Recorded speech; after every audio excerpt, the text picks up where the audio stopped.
ये आपका समय दूरी चाल का यानी टाइम डिस्टेंस एंड स्पीड का 10वां क्लास है और इस क्लास में कुछ महत्वपूर्ण प्रश्न जो बचे हुए हैं उन पे डिस्कस करेंगे। तो इस तरह से 10 वीडियो लेक्चर में मिलाकर 70 से 80 क्वेश्चन हो गए और इतने टाइप आपके लिए पर्याप्त हैं। अगर इन पे आप कमांड कर लेते हैं और कोई इनसे डिफ़र क्वेश्चन आता है तो उस पर भी आप अपना कर पाएंगे और आंसर दे पाएंगे। तो यहाँ पे पहला सवाल लिखा हुआ है कि एक व्यक्ति एक निश्चित दूरी 30 घंटे में तय करता है। यदि वह अपनी चाल को 1/15 कम कर देता है तो उसी समय में 10 किलोमीटर कम चल पाता है। व्यक्ति की शुरुआती चाल क्या थी और ऑप्शन दिया है। तो यहाँ पे सबसे पहली चीज़ जो डिस्टेंस होती है यानी दूरी होती है, ये स्पीड और टाइम के मल्टीपल के बराबर होती है, यानी दूरी बराबर चाल गुणे समय होता है।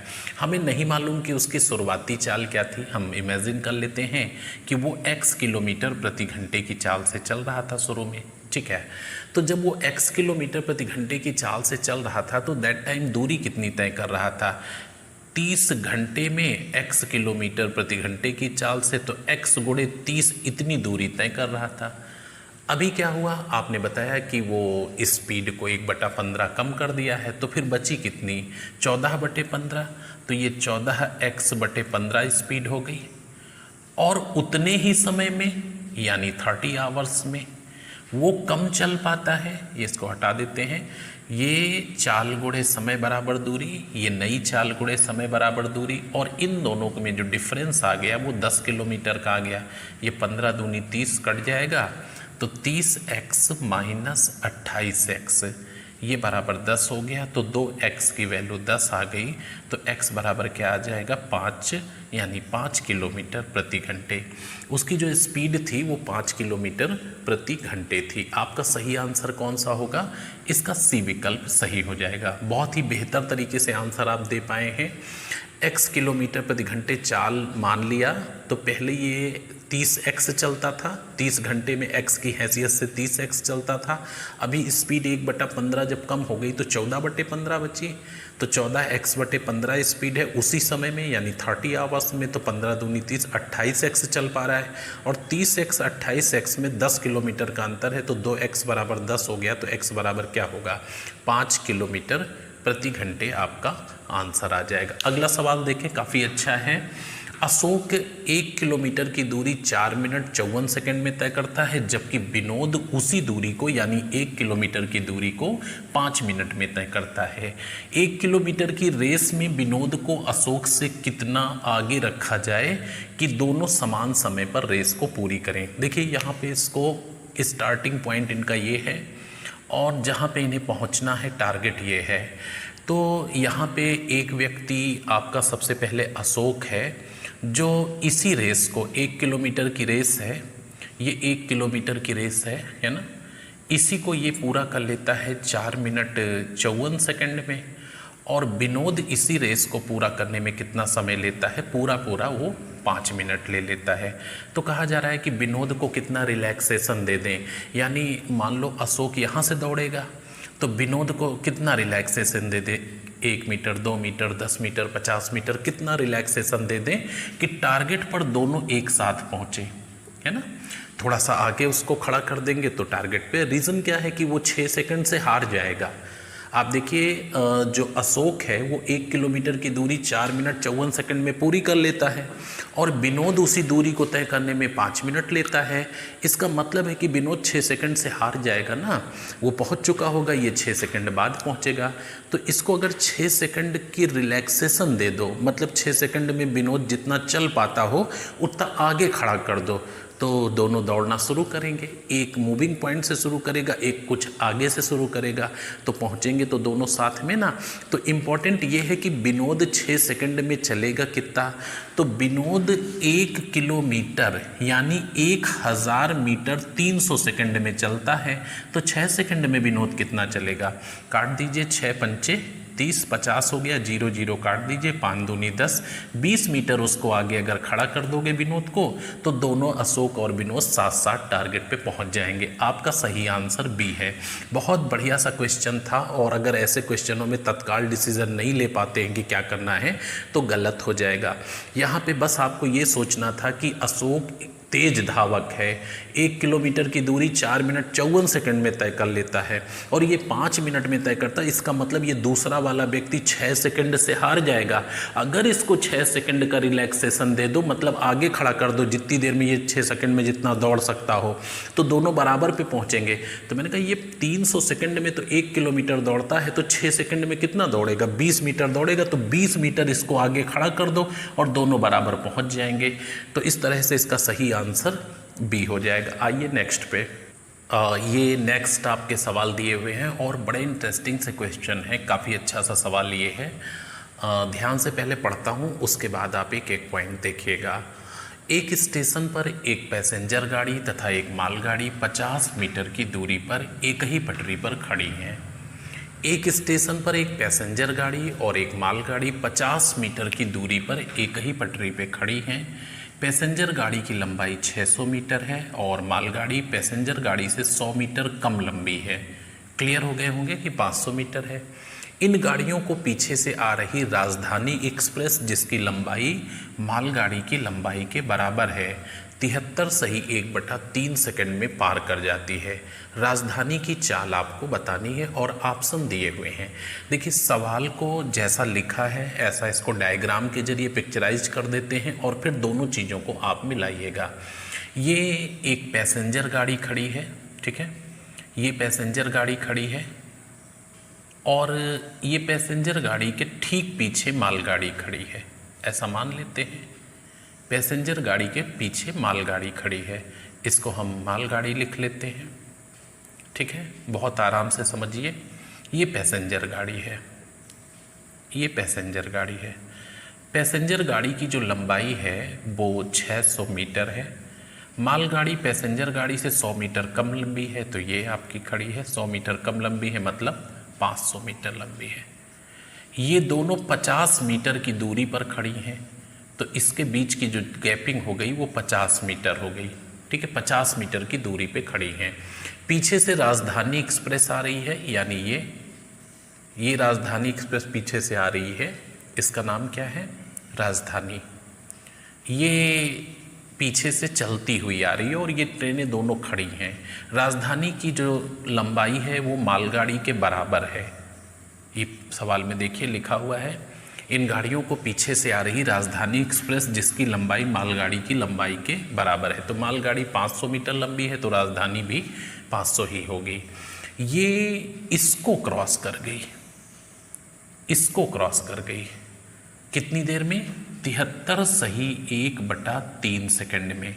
तो जब कोई गतिमान रेलगाड़ी किसी माध्यम को पार करती है तो अपनी लंबाई और उन माध्यम की लंबाई के योग के बराबर दूरी तय करती है।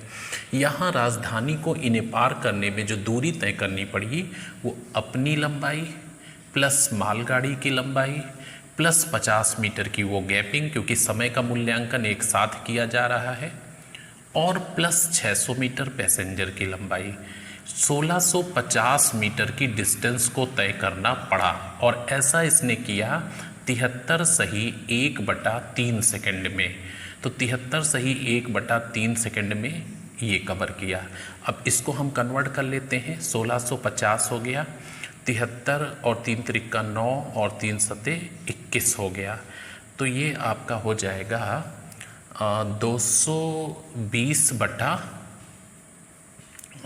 220 नीचे हो जाएगा, 3 ऊपर चला जाएगा, ये हो गया आपका।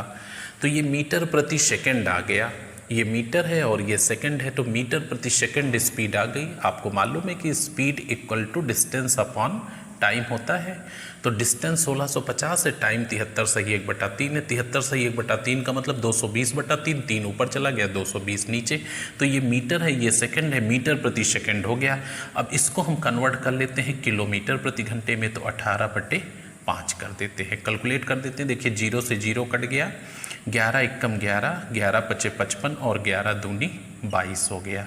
5 तिहाई 15 हो जाएगा और 2 से काट दीजिए 9 हो जाएगा, 3 त्रिका 9 9 81 किलोमीटर प्रति घंटे आपका आंसर आ गया।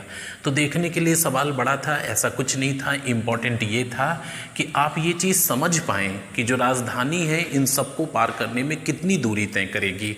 तो ये कोई हो सकता है यहाँ फॉल्ट कर दे कि ये 50 मीटर ना जोड़े, बाकी सब कुछ जोड़ ले, 50 ना जोड़े। तो ये चीज़ ध्यान रखिएगा, जब सम्मिलित समय दिया है तो वो जितनी दूर की गैपिंग पे खड़ी है वो गैपिंग भी इसी में इंक्लूड होगी, उस पर भी विचार किया जाएगा। तो 1650 मीटर की दूरी 73 सही 1/3 सेकंड में तय करती है, तो स्पीड हो जाएगी 81 किलोमीटर पर आवर है। अगला सवाल आप देखेंगे, समान लंबाई की दो ट्रेनें विपरीत दिशाओं में चल रही हैं।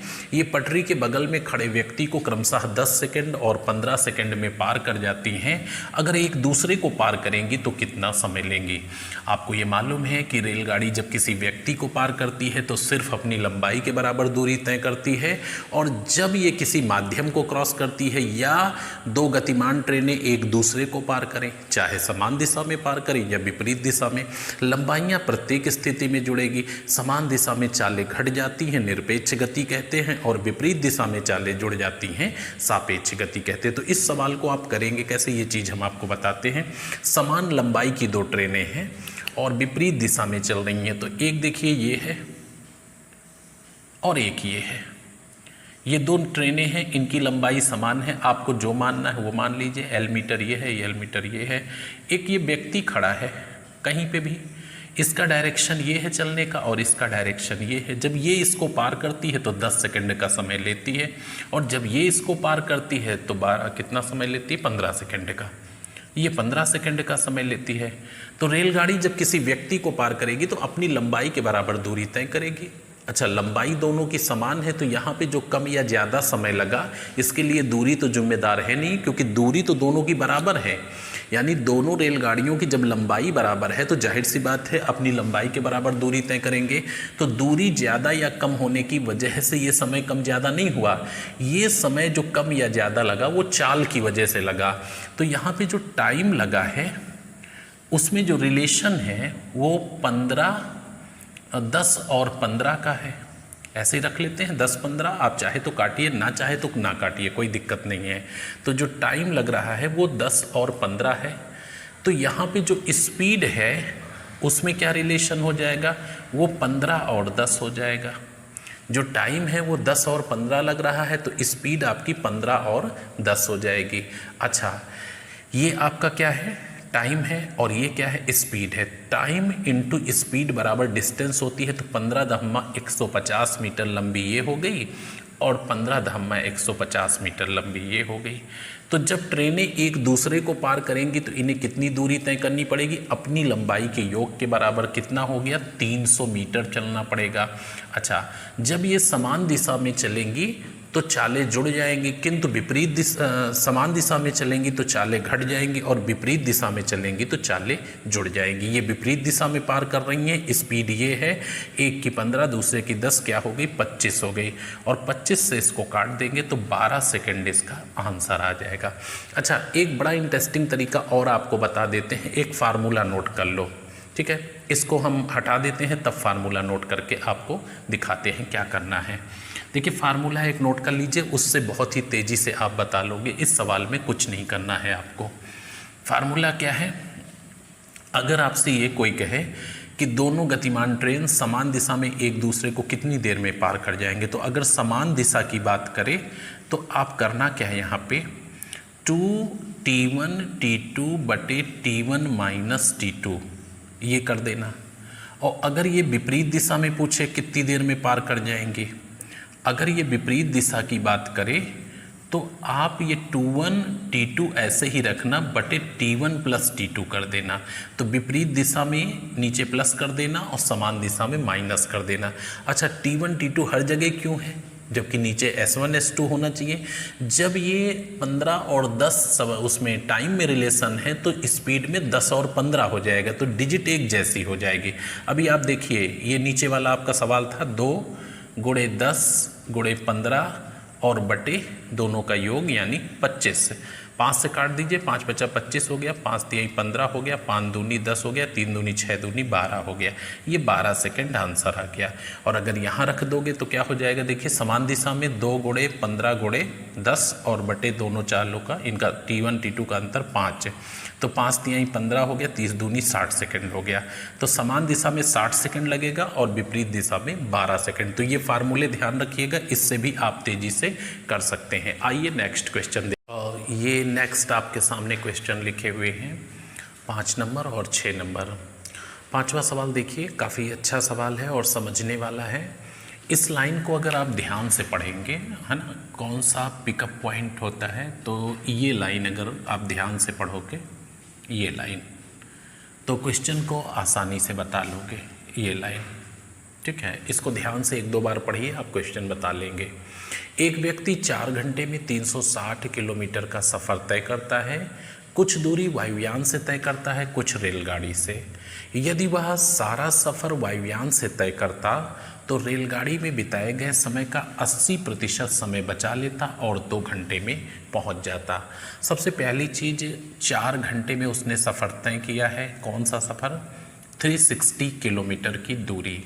अच्छा, इसमें से कुछ दूरी उसने वायुयान से तय किया है, कुछ दूरी वायुयान से तय किया है और कुछ दूरी रेलगाड़ी से, राइट, कुछ दूरी रेलगाड़ी से। कुछ दूरी वायुयान से तय किया, कुछ दूरी रेलगाड़ी से।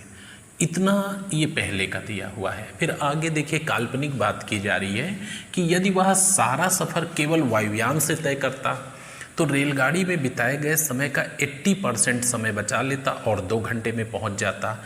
जब 4 घंटे की सफ़र को वो सारा सफ़र वायुयान से तय करता तो 2 घंटे समय बचा लेता और 2 घंटे में पहुंच जाता। जो समय बचाता वो रेलगाड़ी का 80% है और हवाई जहाज़ से 2 घंटे में तय कर लेता। यहाँ से 2 बातें क्लियर हो गई। यदि वो सारा सफ़र वायुयान से तय करता तो रेलगाड़ी में बिताए गए समय का 80% समय बचा लेता और 2 घंटे में पहुँच जाता। तो 2 घंटे में वो पहुँच गया है 360 किलोमीटर की दूरी। तो यहाँ पे वायुयान की स्पीड 180 किलोमीटर प्रति घंटे हो गई। वायुयान की गति, वायुयान की चाल, ठीक है, वायुयान की जो चाल है वो 180 किलोमीटर प्रति घंटे हो गई। उसने बचा कितना समय लिया? 2 घंटे बचाया। और ये रेलगाड़ी में बिताए गए समय का 80% है, तो रेलगाड़ी में समय कितना बिताया था? 100%। यानी रेलगाड़ी में उसने 2 सही 1/2 घंटे का यात्रा की पहले। ये लाइन को बहुत ही ध्यान से समझिएगा। जितना ध्यान इस पे कंसंट्रेट करेंगे उतनी ही आसानी से आएगा। यदि वह सारा सफ़र वायुयान से तय करता तो रेलगाड़ी में लगे समय का 80% समय बचा लेता और 2 घंटे में पहुंच जाता। तो 2 घंटे में पहुंचा है तो 2 ही घंटे तो बचाए हैं उसने। जो 2 घंटे बचाए वो 80% है, तो 100% रेलगाड़ी का समय क्या होगा? 2.5 घंटे का। इसका मतलब 2.5 घंटे वो रेलगाड़ी से चला है और 1 सही 1/2 घंटे वो वायुयान से चला है। देखिए, 2.5 घंटे रेलगाड़ी से चला है और 1.5 घंटे वायुयान से चला है। तो अगर 1.5 घंटे वायुयान से चलेगा तो वायुयान की स्पीड क्या है? 180 किलोमीटर प्रति घंटे। तो 180 गुणे 1.5 घंटे का मतलब 3/2, यानी 270 किलोमीटर की दूरी उसने वायुयान से तय किया है। तो 360 से 270 निकाल दीजिए, कितना बच जाएगा? 90 किलोमीटर की दूरी उसने जो है आपका रेलगाड़ी से तय किया है। सही आंसर आपका ये हो जाएगा। यानी 90 किलोमीटर का सफ़र उसने जो है रेलगाड़ी से तय किया, 270 किलोमीटर का सफ़र उसने वायुयान से तय किया। तो इस चीज़ पे थोड़ा सा विचार करिएगा और इससे आपका आंसर बहुत ही तेज़ी से आ जाएगा। अगला सवाल है, ठीक एक ही समय पर 2 रेलगाड़ियाँ हैदराबाद एवं दिल्ली से क्रमशः 80 किलोमीटर प्रति घंटे और 95 किलोमीटर प्रति घंटे की रफ्तार से चलती हैं। जब वे मिलती हैं तो पता चलता है कि तेज़ गति से चलने वाली गाड़ी 60 किलोमीटर ज़्यादा चल चुकी है। आपको बताना है कि दोनों शहरों के बीच की दूरी क्या है। आप देखिए, एक ट्रेन यहाँ से निकलती है 80 की स्पीड से और दूसरी ट्रेन यहाँ से निकलती है 95 किलोमीटर प्रति घंटे की चाल से। जब वे यहाँ पे मिलती हैं, मान लीजिए विपरीत दिशा में दोनों चल रही हैं, जब यहाँ पे वो मिलती हैं तो पता चलता है तेज गति से चलने वाली गाड़ी 60 किलोमीटर ज़्यादा चल गई है। क्यों 60 किलोमीटर ज़्यादा चल गई? कितने घंटे का सफ़र हो गया? तो प्रति घंटे कितना ज़्यादा चल रही है? प्रति घंटे 15 किलोमीटर ज़्यादा चल रही है और 60 किलोमीटर ज़्यादा चल गई है, तो 15 चौको 60, 4 घंटे का समय हो गया है। एक गाड़ी 80 की चाल से चल रही है, दूसरी 95 की चाल से चल रही हैं। जब वे मिली तो पता लगा जो तेज चल रही है वो 60 किलोमीटर ज़्यादा चल चुकी है। किससे? धीमे वाले से। अच्छा, 1 घंटे में 15 ज़्यादा चल रही थी, 2 घंटे में 30 ज़्यादा, 3 घंटे में 45, 4 घंटे में 60 ज़्यादा चल पाएगी। इसका मतलब 4 घंटे का सफ़र हो गया और विपरीत दिशाओं में चाल जुड़ जाती है, तो 95 प्लस 80 ये बराबर हो गया 175 किलोमीटर प्रति घंटे सापेक्ष गति, और इस चाल से दोनों शहरों के बीच की दूरी भरी गई है। तो इसको गुणा कर देंगे, 700 किलोमीटर आपका सही आंसर आ जाएगा। यानी दिल्ली से जो हैदराबाद की दूरी है वो 700 किलोमीटर होगी। आपका आंसर ए सही हो जाएगा। आइए नेक्स्ट क्वेश्चन। और ये नेक्स्ट आपके सामने 2 क्वेश्चन लिखे हुए हैं। पहला देखिए 7 नंबर, स्टेशन ए और बी के बीच की दूरी 110 किलोमीटर है। स्टेशन ए से एक गाड़ी सुबह 7 बजे 40 किलोमीटर प्रति घंटे की चाल से निकलती है। ठीक 2 घंटे बाद स्टेशन बी से दूसरी गाड़ी 50 किलोमीटर पर आवर की स्पीड से निकलती है। दोनों गाड़ियां कितने बजे मिलेंगी? आपका ऑप्शन में टाइम दिया हुआ है। तो इस क्वेश्चन को थोड़ा सा डायग्राम बनाकर आपको दिखाते हैं। ये स्टेशन ए है और 110 किलोमीटर की दूरी पे स्टेशन बी है। ये डिस्टेंस है 110 किलोमीटर। यहाँ से सुबह 7 बजे एक रेलगाड़ी निकलती है और 7 AM पे, ठीक है, 7 AM पे यहाँ से एक गाड़ी निकलती है और इसकी स्पीड है 40 kilometre per hour. After 2 our यानी 9 AM पे, 9 बजे, 2 घंटे का बाद का मतलब 9 बजे दूसरी गाड़ी यहाँ से निकलती है और इसकी स्पीड है 50 किलोमीटर प्रति घंटे। डायरेक्शन दोनों का विपरीत हो गया। पूछा जा रहा है कि ये कितने बजे मिलेंगे। तो ए और बी के बीच की दूरी 110 किलोमीटर है। स्टेशन ए से सुबह 7 बजे 40 किलोमीटर प्रति घंटे की चाल से एक गाड़ी छूटती है। ठीक 2 घंटे बाद यानी 9 बजे स्टेशन बी से दूसरी गाड़ी 50 की चाल से छूटती है। वे कितने बजे मिलेंगी? सबसे इम्पोर्टेंट चीज़ ये है कि पहली गाड़ी 7 बजे छूटी है 40 की चाल से, दूसरी गाड़ी जब तक छूटेगी मीन्स 9 बजे तक, तब तक पहली 2 घंटे चल चुकी होगी अपनी हैसियत से। तो पहली गाड़ी यहाँ पे 40 गुणे 2 यानी 80 किलोमीटर की दूरी तय कर चुकी है और अभी शेष दूरी बची क्या है? तो 110 माइनस 80 यानी ओनली 30 किलोमीटर की डिस्टेंस बची है।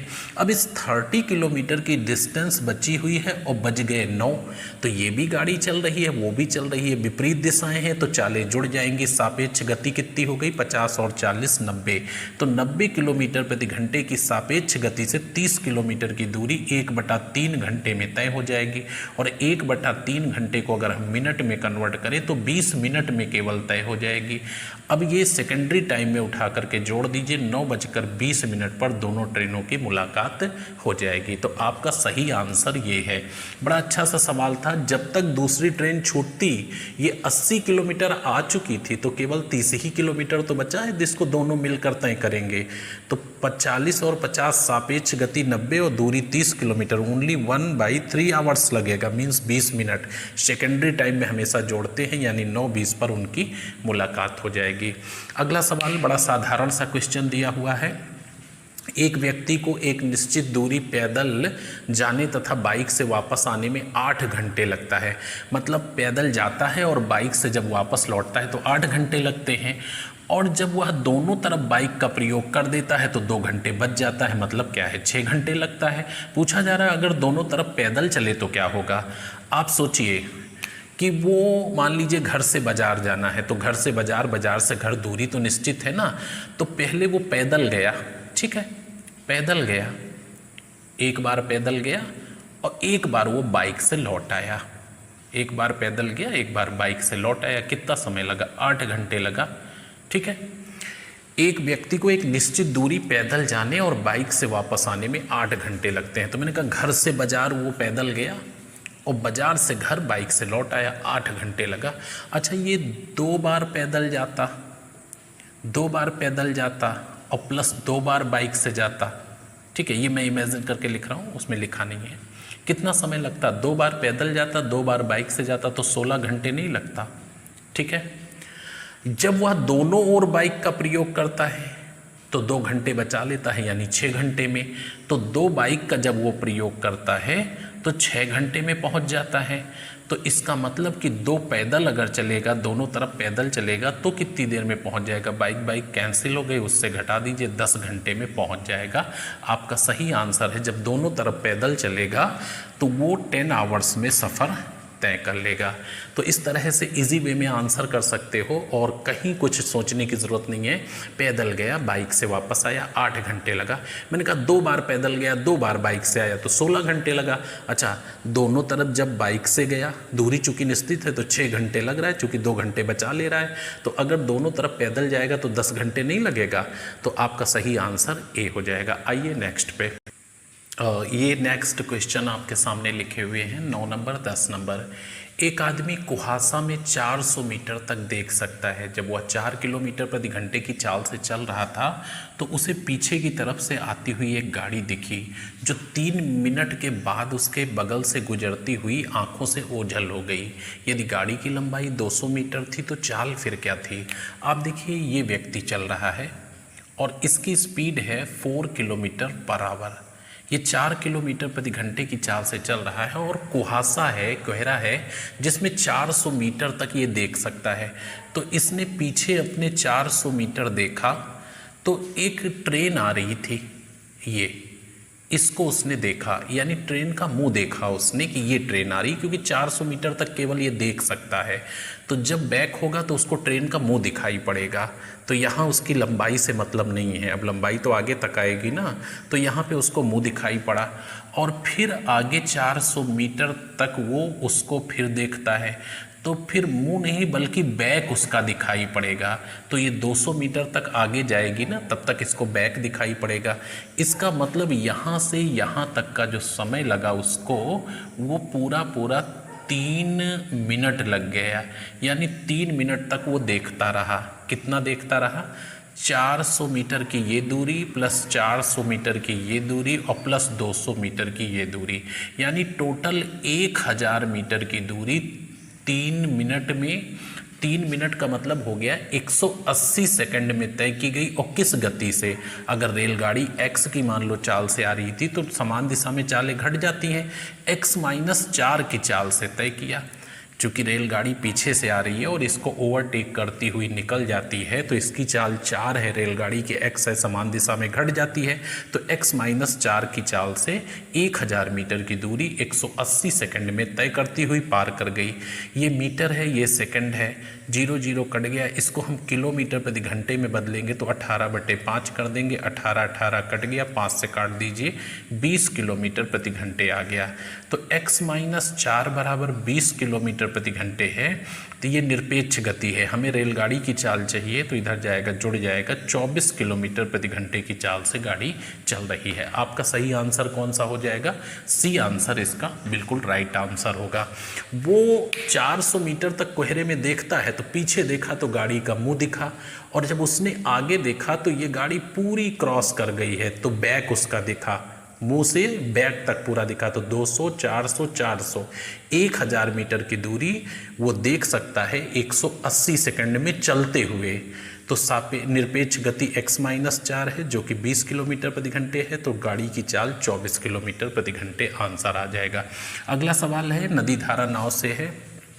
एक नाविक द्वारा एक निश्चित दूरी को तय करने में धारा के अनुकूल और धारा के प्रतिकूल जो समय लगता है उसमें 3-5 का रिलेशन है। यानी जब वो डाउन स्ट्रीम में जाता है तो उसे 3 घंटे लगते हैं, अप स्ट्रीम में जाता है तो मान लीजिए 5 घंटे लगते हैं। यदि धारा का वेग ये है तो शांत जल में नाव की चाल क्या है? अब देखिए, अनुप्रवाह में जब वो अनुप्रवाह में चलता है तो उसके द्वारा जो भी लिया गया समय है, और ऊर्ध्व प्रवाह में जब चलता है तो जो भी समय लिया गया है उसमें 3/5 का रिलेशन है। अगर टाइम रिलेशन 3/5 का है तो फिर स्पीड रिलेशन क्या होगा, इन्वर्स रेशियो हो जाएगा, क्योंकि दूरी निश्चित है तो 5-3 का संबंध हो गया। अच्छा, 5x धारा के अनुकूल हो गई और 3x धारा के विरुद्ध हो गई। तो धारा की दिशा में चाल माइनस धारा के विरुद्ध चाल और बटा 2। आपने क्या पढ़ा है, धारा का वेग, और धारा का वेग 4×3 = 12, 3 15/4 हो गया। तो धारा की दिशा में चाल माइनस धारा के विरुद्ध चाल बटा 2 बराबर धारा का वेग। इसका मतलब क्या हो जाएगा, 2x बराबर 15/4 गुणे 2। 2 से 2 कैंसिल कर दीजिए, x बराबर क्या हो गया, 15/4। तो धारा की दिशा में स्पीड क्या हो जाएगी, 15/75/5x है, 5x को 15 से गुणा कर दीजिए, बटे 4 कर दीजिए, तो 15/75/4 हो गया। तो 75/4 का मतलब धारा की दिशा में 18.75 किलोमीटर प्रति घंटे हो गया। ये धारा की दिशा में हो गया। धारा के विरुद्ध देखिए, 15×3 = 45, यहाँ रख देंगे उठा के वैल्यू, तो 45 ये 3 गुणे 15/4 हो जाएगा। तो ये 45/4 हो गया। ठीक है, 15×3 = 45/4। 45/4 का मतलब हो गया 11.25 किलोमीटर प्रति घंटे। अब जब ये शांत जल में चाल पूछेंगे तो धारा की दिशा में चाल और प्लस धारा के विरुद्ध चाल बटा 2, ये दोनों फार्मूले आपने पढ़े हैं। धारा की दिशा में माइनस धारा के विरुद्ध बटे 2 बराबर धारा का वेग, और धारा की दिशा में चाल प्लस धारा के विरुद्ध चाल बटा 2 बराबर शांत जल में चाल। तो दोनों जोड़ दीजिए, 30 हो गया, 30/2 कर दीजिए, आंसर आ जाएगा 15 किलोमीटर प्रति घंटे। तो आपका सही आंसर कौन सा हो जाएगा, ये डी ऑप्शन आपका सही है, 15 km/h शांत जल में चाल हो जाएगी। तो इस तरह से अगर आप इत्मीनान से करेंगे तो सारी चीज़ें सही आएंगी और यहाँ कोई कंफ्यूजन नहीं होगा। जब दूरी निश्चित है तो टाइम रिलेशन ये है, तो स्पीड रिलेशन ये हो जाएगी। धारा की दिशा में चाल माइनस धारा के विरुद्ध चाल बटा 2 बराबर धारा का वेग। यहाँ से x की वैल्यू निकाल दी, 5x चाल थी, ये 75/4 यानी ये हो गई, और ये 3x थी यानी 11 तो धारा की दिशा में धारा के विरुद्ध जोड़ के यदि आधा कर दो तो शांत जल में चाल निकल आती है। आइए नेक्स्ट क्वेश्चन पर। ये लास्ट क्वेश्चन आपका लिखा है और ये वीडियो नंबर 10 का लास्ट क्वेश्चन है और समय दूरी चाल का भी लास्ट क्वेश्चन है। और ये प्रश्न आपके सामने जो लिखा हुआ है, अगर आपका उद्देश्य केवल और केवल आंसर देना है तो मैक्सिमम समय 10 सेकंड लगेगा, लेकिन अगर आपका उद्देश्य इसको सॉल्व करना है तो 2 से 3 मिनट लगेगा। हमारी जितनी भी परीक्षाएं हैं वस्तुनिष्ठ प्रकार की हैं, वहाँ पे कैलकुलेशन कैसे किया है, सॉल्व कैसे किया है, मेथड किससे किया है, ये मायने हरगिज़ नहीं रखता है। मायने केवल रखता है कि सही आंसर आपका टिक है या नहीं। तो उसी चीज़ पे आप विचार करिए और आसानी से आंसर आप दे सकते हैं मैक्सिमम 10 सेकंड के अंदर। एक हवाई जहाज एक हवाई अड्डे से 30 मिनट देर से 1500 किलोमीटर दूर स्थित दूसरे हवाई अड्डे के लिए उड़ान भरता है। यदि पायलट हवाई जहाज की स्पीड को 250 किलोमीटर प्रति घंटे बढ़ा देता है तो यह निर्धारित समय पर पहुंच जाता है। हवाई जहाज की आरंभिक गति क्या थी? देखिए 1500 किलोमीटर का सफ़र था और 1500 किलोमीटर की जो नेचुरल स्पीड थी x थी, इस चाल से वो चलता तो वो आधे घंटे देर से पहुंचता, क्योंकि 30 मिनट देर से उड़ान जहाज ने भरा था। अच्छा, अगर इसकी वो रिकवरी करना चाहे तो 1500 किलोमीटर की दूरी को ही वो x से स्पीड बढ़ा देता है 250। अब क्या होता है कि दोनों समयों में जो पहले आधा घंटा देर से पहुंचता, अब दोनों समयों में जो डिफरेंस है वो आधे घंटे का कवर हो जाता, यानी वो निर्धारित समय में पहुंच जाता। तो यहाँ पे आरंभिक चाल क्या थी हमें नहीं मालूम। आरंभिक चाल क्या थी आप यहाँ से उठा करके देख सकते हैं। 750 हमने यहाँ पे उठा के रखा तो 1500 बटा 750 कर दिया, तो ये टाइम आ गया 2 आवर्स। और यहाँ 1500 बटे 750 रखोगे तो कितना हो जाएगा 1000। यहाँ पे आ गया 0 0 कट जाएंगे, 5 तिहाई 15, 3/2 यानी 1 सही 1/2 घंटे आ गया और इधर 2 घंटे आ गया। तो दोनों में कितना अंतर है? आधे घंटे का अंतर है। आपका सही आंसर कौन सा हो जाएगा? ये आंसर सही हो जाएगा।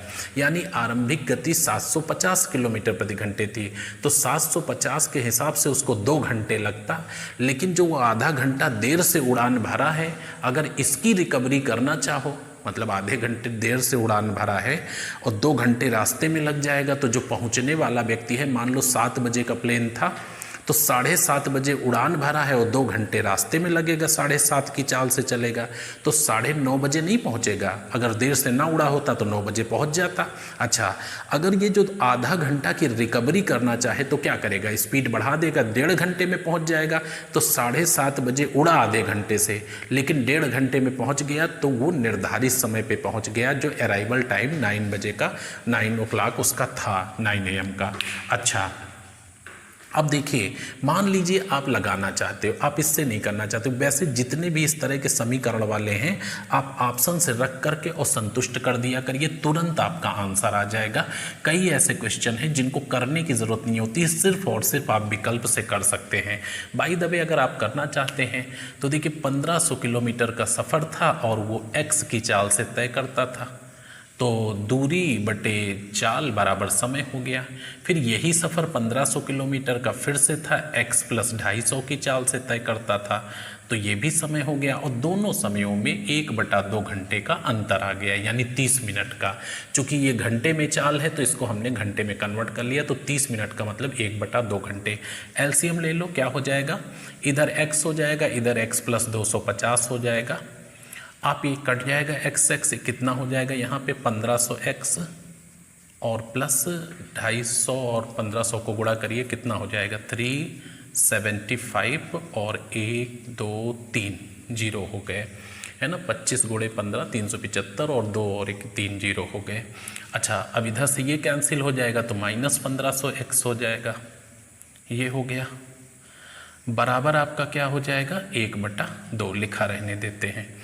अगला पॉइंट ये देखो, कट जाएगा, ये कट जाएगा, तो ये 3,75,000 है, ये 3,75,000 और ये उधर जाएगा तो x² + 250x/2 हो जाएगा। 2 जब इधर आएगा तो ये हो जाएगा x² + 250x और माइनस ये कर लीजिए 375 कितना हो जाएगा? 750, तो ये हो जाएगा 750 और 1 2 3, ये आपका हो गया 7,50,000 और ये बराबर 0 के हो गया।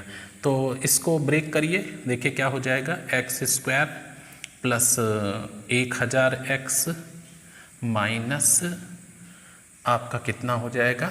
750x और -75, 1 2 3 4, है ना, 1 2 3 4। अब यहाँ पे कॉमन ले लो, x कॉमन लोगे तो क्या बचेगा? x + 1000 बच जाएगा और यहाँ -750 कॉमन लोगे तो x + 1000 बच जाएगा। ये x - 750 बराबर कितना हो गया? 0, तो x बराबर कितना हो गया? 750। आपका आंसर आ जाएगा 750 km/h। तो ये समीकरण सॉल्व करने की ज़रूरत नहीं है, यहीं पे रखो और संतुष्ट करो, बराबर ये आ जाएगा। तुरंत आंसर दो, अगर योग दिया हो तो प्लस कर लो, योग से संतुष्ट कर लो। तो इस तरह के समीकरण वाले जितने भी क्वेश्चन हैं ये कठिन नहीं होते हैं। हमारा उद्देश्य क्या है, इस पर विचार करिएगा। जब आपका उद्देश्य केवल आंसर टिक करना है तो 1 मिनट ठहरिएगा और इसको समझिएगा, आंसर दीजिएगा, कतई समीकरण सॉल्व करने की ज़रूरत नहीं है। तो ये आपका समय दूरी चाल का चैप्टर कंप्लीट हो जाता है। अगर इसमें कोई छोटे सवाल हैं, कोई बचे हुए हैं 1-2 जो शायद हमने छोड़ दिया हो, चर्चा ना किया हो, तो उनको मैं डिस्कस कर दूंगा, जो आपके 10-10 क्वेश्चन के मिक्सचर मॉडल पेपर होंगे। इसके बाद अभी मेंसुरेशन कराना है हमें। मेंसुरेशन लंबा चैप्टर है लेकिन उसको विद इन टाइम हम कंप्लीट करा देंगे। मेंसुरेशन और आपका जिसमें एलिगेशन की चर्चा करेंगे। कुछ बच्चों के कमेंट और टेलीफोन आए थे कि एलिगेशन करा दीजिए, लीजिए। तो मैं एलिगेशन पे आपका 1 या 2 क्लास डाल दूंगा, क्योंकि एलिगेशन है नहीं आपके उसमें, लेकिन एलिगेशन जिसको आता है वो कई चैप्टरों में कई सवालों को कर सकता है। और बीच बीच हमने आपको बताया भी कि एलिगेशन मेथड से इसको कर लीजिए, इसको एलिगेशन मेथड से कर लीजिए। तो एक बार मैं एलिगेशन पे थोड़ा सा चर्चा कर दूंगा, 1 वीडियो या 2 वीडियो में। उसके बाद फिर मेंसुरेशन का क्लास स्टार्ट करेंगे। तो मिलते हैं नेक्स्ट वीडियो में, तब तक के लिए शुभकामनाएं, धन्यवाद।